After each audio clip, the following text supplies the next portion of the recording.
Hello student, I am Anuradha Agarwal from Nirmal Shardi classes. मैं आज बच्चों आपको कक्षा 5 गणित प्रश्नावली 14 परिमाप और क्षेत्रफल पढ़ाने जा रही हूँ। यहाँ पर इस चैप्टर को शुरू करने से पहले, प्रश्नावली को शुरू करने से पहले मैं आपको बताना चाहती हूँ कि परिमाप किसे कहते हैं। परिमाप क्या होता है? किसी भी बंद आकृति के चारों ओर के मापों का जो योग होता है ना, वही परिमाप कहलाता है। यहाँ आपकी बुक में एक स्टोरी दी हुई है कि शीला एक ओढ़नी बनाती है और ओढ़नी पर वो क्या करना चाहती है? गोटा लगाना चाहती है। यहाँ ओढ़नी पर 3 मीटर यहाँ पर है और 1 मीटर यहाँ पर है, हम ही ऐसा कह देते हैं। और उस पर वो लगाना चाहती तो 3 मीटर ही उसका इधर है और 1 मीटर इधर है। तो कुल परिमाप कितना? गोटा लगाने के लिए उसको कितना गोटा चाहिए ना, तो उसको इन सब की इस बाउंड्रीज का उसे क्या चाहिए? पूरा का पूरा नाप चाहिए। और कोई सी भी डिजाइन उसके अंदर जोड़ने में पड़ी हुई है और हमने भी बना दी। ठीक है, तो कितना चाहिए? तो सबसे पहले यहाँ से जोड़ना शुरू करते। 3 मीटर प्लस 1 मीटर, फिर प्लस 3 मीटर, फिर प्लस 1 मीटर। तो टोटल कितना हो गया? 3 और 3 6 7 और 1 8 मीटर। कितना लगा उसके? कितना मीटर गोटा चाहिए उसको? 8। तो स्टूडेंट आपको समझ में आया कि किनारों का, जितने भी किनारे हों उसका चारों तरफ के सारे मापों का योग करना ही परिमाप कहलाता है। जैसे कि मैं आपसे कहूँ कि आपका फोटो फ्रेम है आपके पास में, तो उसके चारों ओर अगर आप टेप लगाओ तो कितनी टेप की आवश्यकता होगी? तो मतलब परिमाप, है ना। जैसे मैंने कहा कि आपका खेत है और खेत के चारों किनारों का, है ना, आपको योगफल बताना है। यहाँ पर बाड़ लगानी है आपको, है ना, कांटों की बाड़ लगाते हैं। ऐसे ही कोई मकान बनाना है, उसके चारों दीवारों का आपको माप करना है। ठीक है, इस तरह से आपको यहाँ देखना है। तो ये सब क्या है? जब किनारे किनारे का योग किया जाता है तो उसे ही परिमाप कहते हैं। परिमाप, परिधि का माप, उसके जितनी भी बाउंड्रीज है उन सब बाउंड्री को जोड़ लो, परिमाप। तो यही जो आपका परिमाप कहलाता है स्टूडेंट। अब हम चलते हैं प्रश्नावली की ओर और यहाँ पर हम देखते हैं प्रश्नावली में जो सवाल है वो क्या है।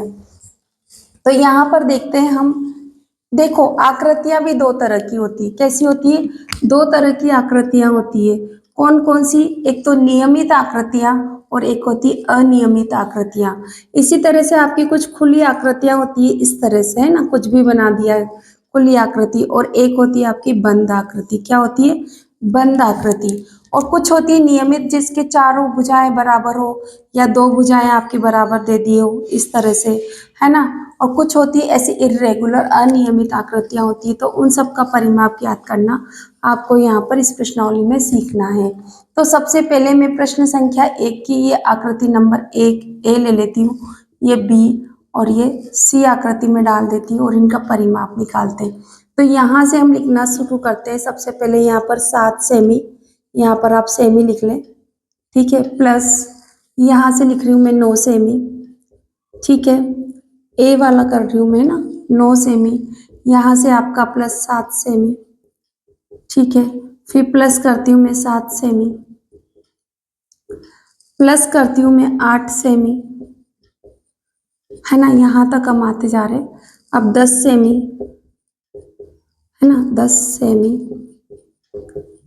फिर आपका प्लस हो रहा है 7 सेमी, फिर आपका हो रहा है 10 सेमी और आप वापस 7 पे पहुंच जाते हैं।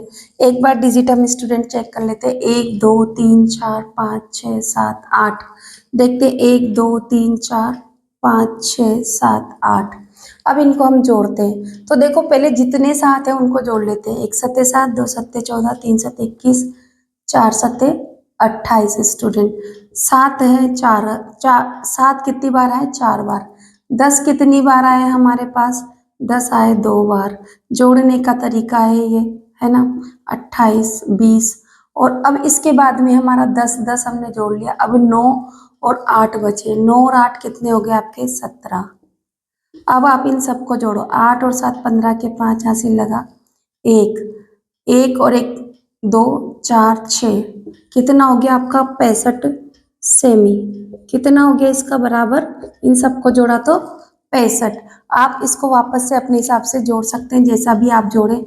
7 और 9, है ना, ऐसे 16, 16 और 7 18, 16 और 7, 16 और 7 23, 23 30, 30 8 38, 38 10 48, 48 और 7, 48 और 7 आपका हो गया 55, और 55 में 10 जोड़े तो 65। जिस विधि से आपको जोड़ना है आंसर सभी में सेम है। ये हो गया हमारा ए पार्ट। चलते हैं बी पार्ट की ओर स्टूडेंट। बी वाला पार्ट, तो बी वाले पार्ट की जो आकृति हम यहाँ से लेते हैं 5 सेमी, कितना 5 सेमी, फिर आपका आ रहा है 4 सेमी, फिर आपका 5 सेमी, फिर से आ रहा है आपका प्लस 5 सेमी, है ना। तो हमने 1 2 3 4 लिख लिया, मतलब ये लिख लिया, ये लिख लिया, ये लिख लिया, ये 5। अब आपका आ रहा है 4 सेमी, फिर आपका आ रहा है 5 सेमी, फिर आपके पास में आ रहा है 10 सेमी। अब स्टूडेंट यूनिट फिर से चेक कर लेते हैं हम। 1 2 3 4 5 6 7 आ रही टोटल। 1 2 3 4 5 6 7 प्लस लगा देते हैं। देखो 4 और 5 9, 4 और 5 9, 9 9 कितने हो गए आपके 18, 18 5 और 5 10, 10 और 10 20। आप जोड़ ले कितना हो गया टोटल 20 10 38 सेमी। इस तरह से आपको ये जोड़ लेना है स्टूडेंट। यहाँ पर देखिए ये बंद आकृति देखिए सी वाली, सी वाली का उत्तर आपका क्या होगा देखो स्टूडेंट। यहाँ पर 7 7 7 7, 7 semi plus 7 semi plus 7 semi plus 7 semi. इस तरह के सवाल होते हैं ना स्टूडेंट। तो जब एक ही डिजिट बार बार, एक ही अंक बार बार रिपीट हो रहा था 7 गुणा 4, इस तरह से भी कर सकते हैं। 1 2 3 4 बार आ रहा है ना। तो आप ऐसे करके भी आप 28 लिख सकते हैं।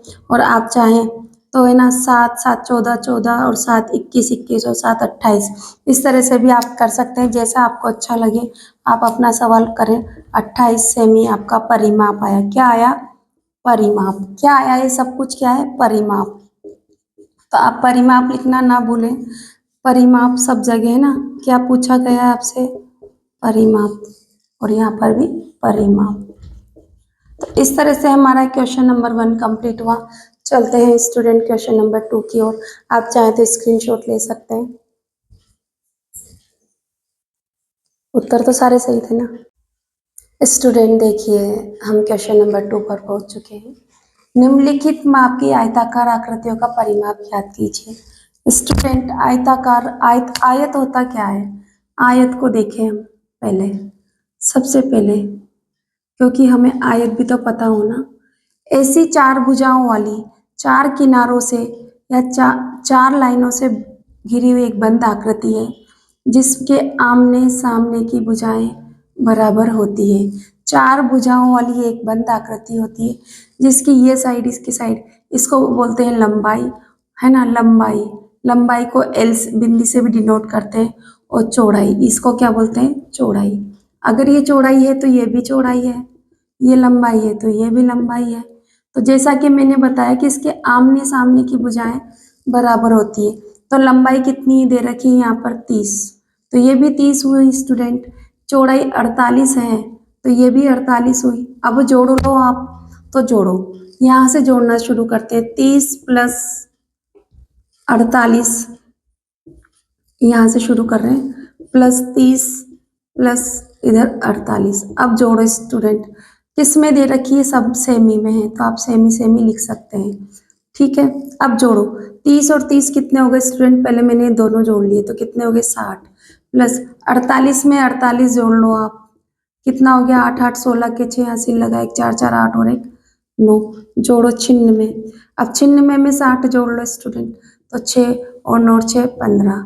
तो कितना हो गया स्टूडेंट? बराबर आपका 156 सेमी। आयत का परिमाप कितना आया? इस वाले आयत का परिमाप आया 156 सेमी, जो कि आपका उत्तर है। यहाँ देखें एक आयत फिर से बना लेते हैं स्टूडेंट। जितनी बार आप बनाओगे उतना आपके लिए फायदा है। आयत बनाना आप सीख जाओगे। और आपको हमेशा ध्यान रहेगा कि लंबाई कौन सी है, चौड़ाई। नीचे वाला हमेशा लंबाई है, ये हमेशा चौड़ाई है, ये भी आपका चौड़ाई। अब मैं बार बार नहीं लिखूंगी। लंबाई कितनी दे रखी है? यहाँ पर 20 है। किस में है? सेमी में है। यहाँ पर सेमी अवश्य लिख लें। ठीक है, सेमी सेमी बार बार लिखने की जरूरत नहीं है। यहाँ पर सेमी, तो ये भी 20 है, 34 सेमी ये है, 34 सेमी ये है, जोड़ लो। अब मैं 20 एक साथ लिख लेती हूँ, 20 प्लस 34 है ना, 34 आप सेमी सब में डाल लें, अच्छा लगेगा लिखने में भी। 20 और 20 कितने हो गए स्टूडेंट, 40 प्लस 4 और 4 कितने हो गए 8, 3 और 3 कितने हो गए 6। अब इनको जोड़ो, 68 में आप जोड़ो 40, कितने हो गए 8 और 6 4 10, 108 सेमी। तो आपका आंसर हो गया 108 सेमी। ये हो गया आपका उत्तर। किसका उत्तर आया स्टूडेंट, परिमाप। एक आयताकार आकृति है जिसकी लंबाई और चौड़ाई हमें दी हुई है और उसके हिसाब से हमने निकाल लिया। फिर से एक आयताकार आकृति दी गई है, मैं फिर से आयताकार एक आकृति बना लेती हूँ स्टूडेंट, आप लोग भी बनाएं। जितना बनाएंगे आपके हाथ में सफाई आएगी और आप सवाल भी सीखेंगे। 60 सेमी आपकी क्या है, लंबाई है ना, सेमी, और चौड़ाई आपकी कितनी है, 20 सेमी। अब मैं बार बार नहीं लिखूंगी, मैं आपका को आगे बड़े लेवल तक ले जाने वाली हूँ। तो 60 सेमी में 2 बार लिखूंगी, हल लिखकर आप यहाँ हल लिख ले सब में। 60 प्लस 60 प्लस कितना हो गया, 20 प्लस 20। आप जान चुके हैं कि 2 बार क्यों लिखा मैंने, क्योंकि, और यहाँ लिख लें आप सेमी जोड़ा है आपने, ठीक है। तो 60 और 60 कितना हो गया, 120 प्लस 40, 20 और 20 कितना हो गया 40, तो बराबर कितना हो गया 160 सेमी स्टूडेंट। ये क्या है, आयताकार आकृति का परिमाप जिसकी लंबाई चौड़ाई 60 और 20 है। चलते हैं द की ओर। लंबाई कितनी दे रखी है, फिर से हम एक आयत बना लेते हैं स्टूडेंट। इस आयत में लंबाई कितनी है, 30 सेमी है और चौड़ाई कितनी है आपकी, 12 सेमी। अब लंबाई चौड़ाई हम नहीं लिखेंगे, आपको खुद को समझ में आना चाहिए। तो 30 को 2 बार लिखेंगे, 30 प्लस 30 है ना, प्लस 12 भी 2 बार, और आप क्या डाल देंगे यहाँ पर, सेमी। जोड़ो, 30 और 30 कितने हो गए 60 सेमी, प्लस 12 12 कितना हो गया 24 सेमी, बराबर कितना हो गया, 60 में 20 जोड़े तो कितने हो गया 80 और 4 84 सेमी। एक ऐसी बंद आकृति जिसकी लंबाई 20 है और चौड़ाई क्या है 12, जो कि आयत है, तो उसका परिमाप कितना हो गया 84 सेमी। इस तरह से स्टूडेंट हमने प्रश्न संख्या 1 और 2 हल कर लिया है। आई होप आपको समझ में आए। अगर समझ में आए तो मेरे वीडियो को लाइक शेयर सब्सक्राइब जरूर कीजिए। Thank you for watching my channel बेटा। तो स्टूडेंट देखिए, हम क्वेश्चन नंबर 3 पर हैं। प्रश्नावली 14 परिमाप और क्षेत्रफल में। यहाँ पर नियमित आकृतियों के परिमाप सूत्र द्वारा ज्ञात कीजिए। प्रश्न संख्या 3 में स्टूडेंट आपको ये देखना है कि ये जो आकृतियाँ दी हुई है, जैसे त्रिभुज है, ये वर्ग है, ये षटभुज है और ये पंचभुज है। मैम हमें कैसे याद रहेगा कि ये सब कौन सी आकृतियां हैं। तो आप देखो, ये 1 2 और 3 भुजाओं से बंद आकृति को हम त्रिभुज कहते हैं। क्या कहते हैं, त्रिभुज कहते हैं। और इसकी तीनों भुजाएं हैं ही बराबर है, ये बराबर का निशान है और 14 14 सेमी आपको लिखा हुआ है। तो आपसे क्या कहा, परिमाप तो ज्ञात करें पर सूत्र के द्वारा ज्ञात करें। तो सूत्र क्या है, त्रिभुज के परिमाप का सूत्र, परिमाप का सूत्र, आपको सूत्र लिखना है स्टूडेंट। सूत्र तो क्या होता है, भुजाओं का योग। क्या होता है, भुजाओं का योग। एक तो ये याद कर ले, या फिर आप दूसरा एक और फॉर्मूला, 3 गुणा भुजा, है ना। भुजाओं का योग सभी में लग ही जाता है, चाहे इसकी यहाँ 14 15 और 16 इस तरह से दी होती, तब भी आप भुजाओं का योग लिखते थे। पर ये क्या है, नियमित आकृति, मतलब एक भुजा जो है ना, वैसी की वैसी तीनों भुजा है, तो फिर आपको नियमित आकृति के लिए ये वाला फॉर्मूला लगाना होगा, 3 गुणा भुजा। तो एक भुजा कितनी है, भुजा बराबर आप लिखोगे, भुजा बराबर 14, तो 3 गुणा 14 बराबर कितना हो गया, 1 14 14 14 3 14 42 सेमी। ये आपको ध्यान रखना है स्टूडेंट, और आपको ये वाला फॉर्मूला लगाना है नियमित आकृतियों में। आने में इसमें से भी आपका आंसर आ जाएगा 14 14 14, पर आपसे विशेष रूप से परिमाप का सूत्र पूछा हुआ है, तो फिर आपको यही लगाना पड़ेगा नियमित आकृति के लिए। बाकी तो सवाल दोनों से सही है। ये क्या है, 4 भुजाओं से बंद आकृति, घिरी हुई समान भुजाएं, भुजाएं कैसी है, चारों भुजाएं समान हैं, ऐसे बंद आकृति को क्या कहते हैं हम, वर्ग कहते हैं। क्या कहते हैं? वर्ग। तो आप सूत्र लिखेंगे वर्ग का परिमाप। वर्ग का परिमाप का फॉर्मूला एक ही है स्टूडेंट, भुजाओं का योग आप लिख सकते हैं पर 4 गुणा भुजा। क्या लिखोगे? 4 भुजा। 4 गुणा भुजा। ऐसा क्यों लिखा है स्टूडेंट?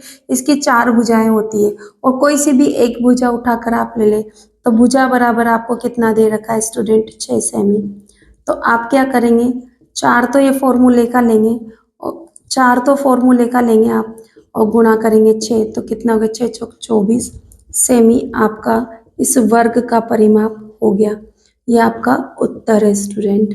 आगे चलते हैं स्टूडेंट, यहाँ देखते हैं ये भुजा, ये आकृति कौन सी है? तो देखो गिनो यहाँ से 1 2 3 4 5 6, 6 भुजाओं से घिरी बंद आकृति को षटभुज कहा जाता है। क्या कहा जाता है? षटभुज। तो षटभुज का परिमाप, परिमाप जितनी भुजाएं हैं उतने से ही गुणा करो। 6 भुजाएं, 6 गुणा भुजा। तो एक भुजा का परिमाप कितना है? 6। सॉरी, भुजा का माप है ना, तो भुजा बराबर कितनी है? 6। तो ये फॉर्मूले का 6 गुणा 6 बराबर 36 सेमी इसका परिमाप हुआ इस आकृति का।